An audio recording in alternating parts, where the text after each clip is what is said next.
Before I get started with this video, I want to say a huge thank you to Duality for sponsoring and helping me connect with experts like Stephen Hale.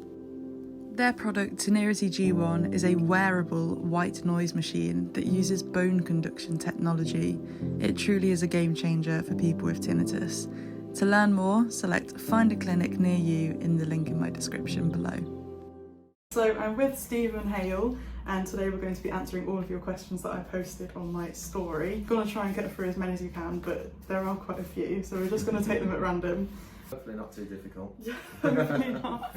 But there were some really good questions, so I'm really excited to see how you answer them, because I don't think I could answer them for the life of me. Whereabouts does the tinnitus actually come from? Like, is it actually in the ear itself? Like, a lot of people say that it's something to do with your hairs breaking down. Okay.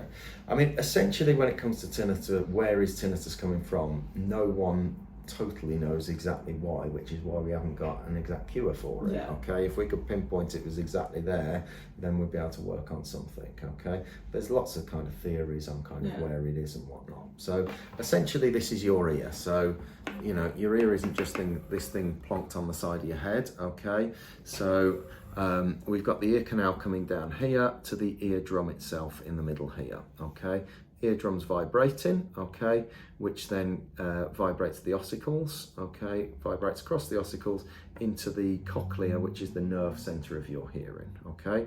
That's obviously then connected by a nerve up to your brain, okay. So with the cochlea itself, if we kind of straighten that out, there's thousands of hairs all sat in there in a fluid. The sound is kind of traveling through, sound waves are traveling through, stimulating those hair cells, which then send signals up to your brain. Okay. It's then kind of unknown, different theories on it as to kind of whether the tinnitus is actually originating within the cochlea or whether it's originating more at brainstem level. Okay. Did you say it could have something to do with like the vein that's next to your ear? Yeah. So I mean, essentially, if you kind of think that tinnitus is that you're hearing your body working. Okay, right? So there's lots of noise, there's lots of vibrations being kind of heard in and around the ear here, okay, in and around the cochlea, right? So just if we look here, it kind of comes out here. We've got a major blood vessel that's traveling just underneath here, and we've got another blood vessel at the back here that's coming up kind of just behind it there. So the vibrations from those blood vessels will be stimulating, there will be kind of noise heard or be stimulating the hairs in the ears, as there is lots of other activity going on within your head and your brain and your body that are being picked up by the cochlea itself, sent off up to the brain. The brain has then effectively got a filter mechanism where it works out what's going on, right? Yeah. So yeah, this audiologist is talking to me about ears, right? But also it's your brain is hearing all of that body noise at the same time. Okay. Now, if it's all working as it should do, it will filter out that noise. When you've got tinnitus, it's letting some of that noise come through. Is tinnitus that follows the heart rate dangerous? So this is what we'd refer to as pulsatile tinnitus. Yeah. So when you come in, first of all, if you come in to see an audiologist, the first thing we're going to do is fully assess you, okay? And there's certain things that we need to kind of look and check on to make sure that the audiologist is the right person for you, or a medical professional is the right person for you to see. Yeah. And one of those kind of things is pulsatile tinnitus. Okay, with pulsatile tinnitus, it is basically, you've obviously got loads of blood vessels, capillaries in and around the ear, and if any of those are impeached or there's anything wrong there, then that can start obviously cutting blood supply, can cause other problems and whatnot. So with pulsatile tinnitus, it's definitely a referable condition for me. So anybody that's got pulsatile tinnitus, if they haven't seen an audiologist or haven't seen a medical professional about it, then you know it's basically off to GP or ENT consultant just to get it checked over. Can tinnitus cause hearing loss? Effectively, no. It can come together, they can get intertwined with each other, but essentially no. Tinnitus is the end result, if you like. So let's say that you have got a hearing loss or you're developing a hearing loss, your ear's inability to be able to hear is what then can kind of cause you to hear your body working. Okay. So with you've had your hearing aids now, and because you can now hear better in that mid-range, you're not so aware of the tinnitus because the sound is coming through, okay? But there is no kind of physical link that if you've got tinnitus, you are then going to develop a hearing loss, or the tinnitus is going to cause a hearing loss. I think it's a good question though, because it can seem like tinnitus is so loud that it is actually damaging your hearing. No, definitely. And it's a question that most will ask, kind of thing, okay? From an audiologist, it's like, no, it's not going to, why would it, okay? But this is a good one. Is there any hope for a cure? Well, there's always hope, isn't there? Okay. The thing is, I mean, I've been doing this for too many years now. How many years have you been doing this? How many years have I been doing this now? 30 plus years now. That's why he's a good I've been an audiologist, you know. So and started specialising in tinnitus fairly early on in my career, in my NHS career, you know. So obviously now I'm just working privately, but you know the NHS was good to me to start off with, and I learned a hell of a lot from it. But yeah, going back to the question, is there a hope for a cure? There's lots of very, what should I say, even more knowledgeable people than me, professors around the globe that have dedicated their lives to tinnitus, and we still haven't got a cure as such, okay? So never say never, but you know, the more you're fixated on finding a cure, I feel like the more it's going to delay you to actually live happily. And if it does come, like the time does come where you can like find a cure and purchase it, hopefully that does happen. That does happen, then, you know, until then, you can't. Until then, I mean, we see it all the time, and I had a client come in yesterday who had developed tinnitus fairly recently, within the last few weeks, and pretty much has been doing that like everybody does, is looking for that cure, looking for that magic, okay, that's going to stop the tinnitus. Now the issue with that is the more and more that you search online, the more and more you speak about it, the more that you research it, then you're actually just putting more and more attention on it, which is actually going to make things worse for you. So it's fueling it. Yeah, fueling it. Yeah. What we want to do is I'm guilty of it. That's it. Yeah. So. The simple thing is you just want to stop listening to it. Okay. Now, and if it was as simple as that, you wouldn't need me. Okay. You know, but it's trying to find those things that do kind of take your attention away from it. You know? When I move my head, my tinnitus changes sound. Is that normal? Okay. That's not my personal question. That's just someone that said that. Someone has done it. Okay. When it comes down to tinnitus, there is no rule book. Okay. To be honest, actually, when I shake my head, it actually gets louder. I noticed that the other day. I was just sat there like this. I was thinking, why does it do that? Don't shake your head.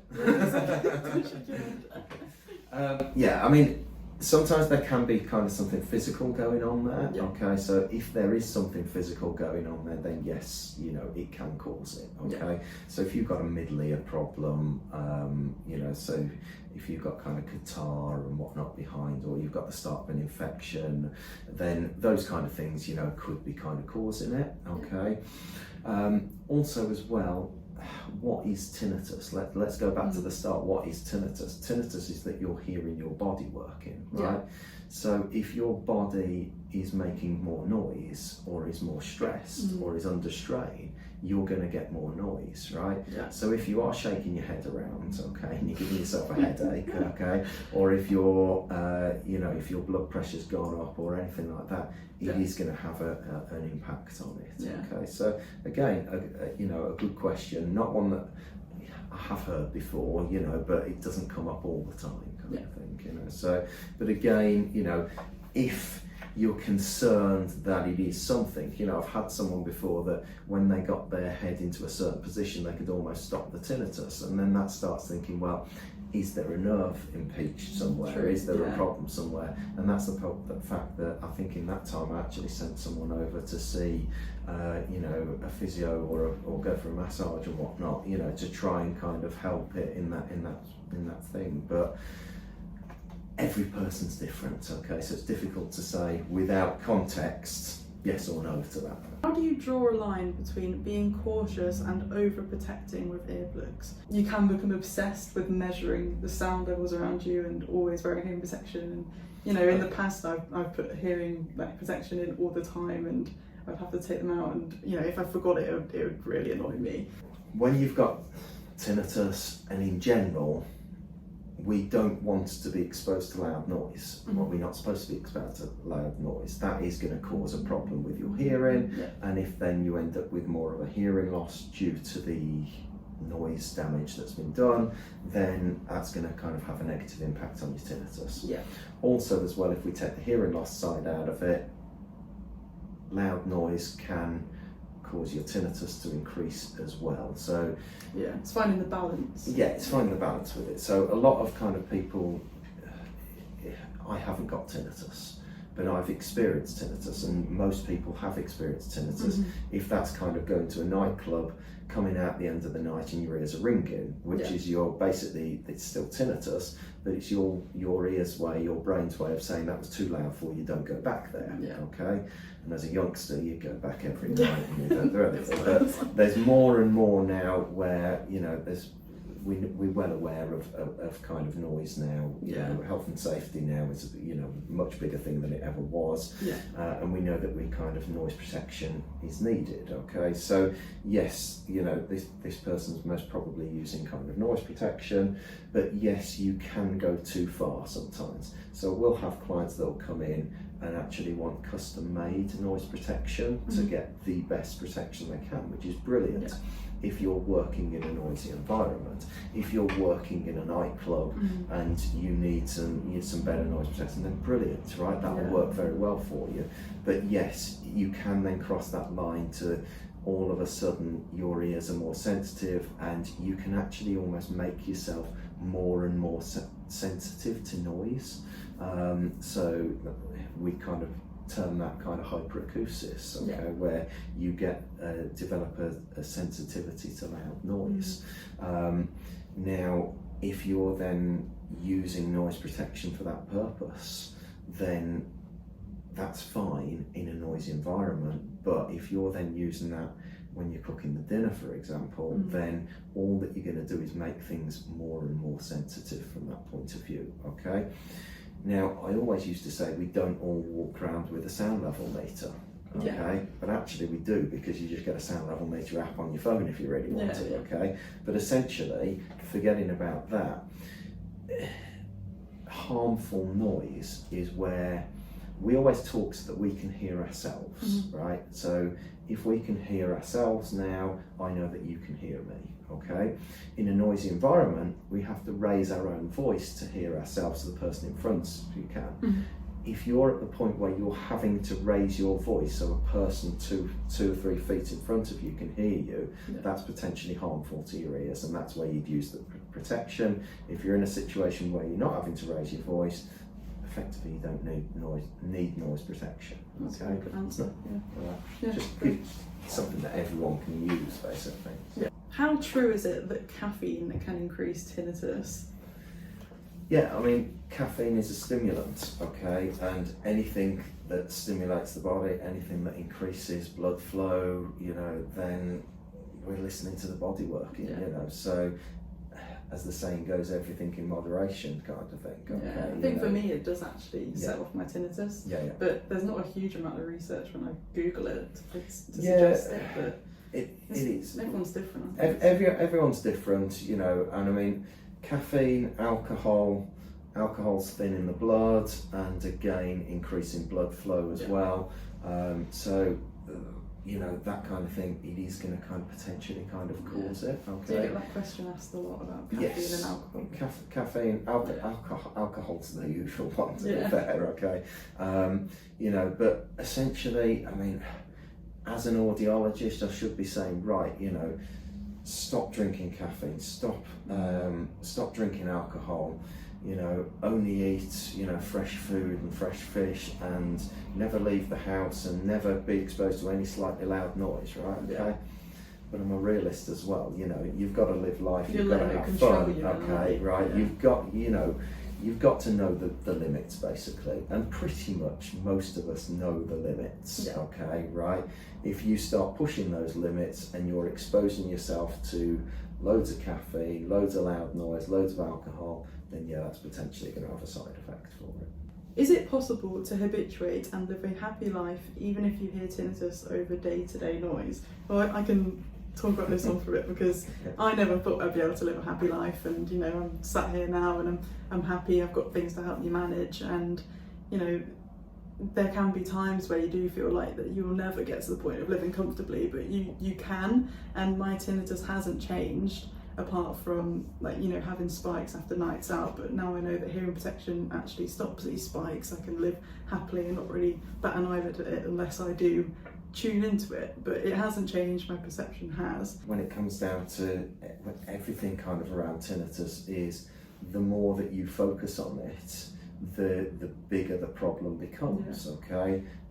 So effectively, by reducing that, by trying to kind of think of other things and trying to get on with things, that's when you're going to make the biggest move forward with it, okay? And you're testament to that, and you worked that out on your own, okay? So and everyone does. I mean, the typical journey is the fact that your tinnitus starts, your flight or fight mode will kick in to think, is this something we've got to be scared of, or is this something that we haven't got to worry about, right? Now, if you are, should we say, happy-go-lucky and just like, oh right, well, I've heard the tinnitus before, just ignore it and carry on, right? That's what some people will do, right? Other people see it as a threat, your brain or you see it as a threat, yeah. And all of a sudden the tinnitus spikes up, okay? And then you've kind of got to work out, how am I going to kind of live with this, right? So everyone jumps onto Dr. Google, which can be good and can be bad, right? Okay, yeah, okay.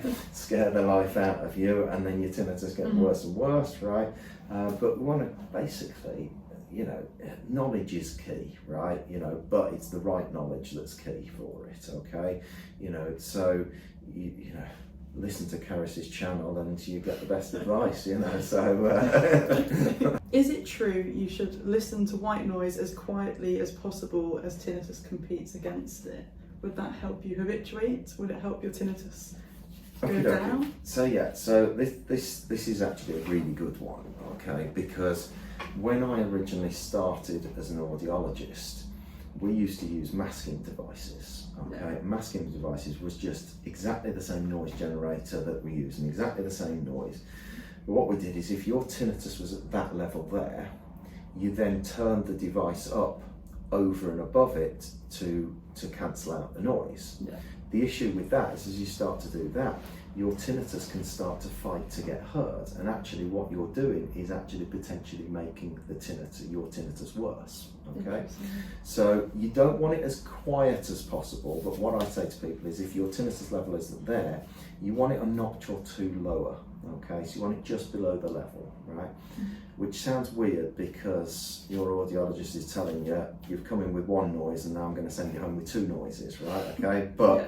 What you want is, you want your brain to pull away. You and your brain would rather hear the noise that you have control over, rather than the noise that you haven't got control over. Exactly, that's what I like about white noise. That's turn it off, turn it on when I want. That's it, and just relief. Yeah. So you set it just below the level of it, okay? Now the next question that I get answered on that is, well, okay then, so if then my tinnitus comes down that night, do I turn the tinnitus down? Don't get too fussed on the volume. You set the volume to start off with, right, and then forget about it. Your tinnitus, yes, it is going to fluctuate a bit, but as long as you're not over-egging it to start off with, okay? And then the hope is that you'll actually turn your white noise down and down as your tinnitus comes down, to the point that, as we were talking to earlier, that you get to the point where you naturally kind of wean yourself off it. So you then go to bed one night and you forget to put the noise on, and before you know it, 7 days have passed and you haven't used your white noise, okay? And that's when you're starting to habituate to it. Thank you so much for watching and submitting all of your brilliant questions. If you missed the opportunity to submit some questions, please leave them in the comments, and if I do another one, I'll make sure to ask them next time. If you enjoyed this video, please remember to hit the like button, and if you want to see more of my content in the future, please hit subscribe.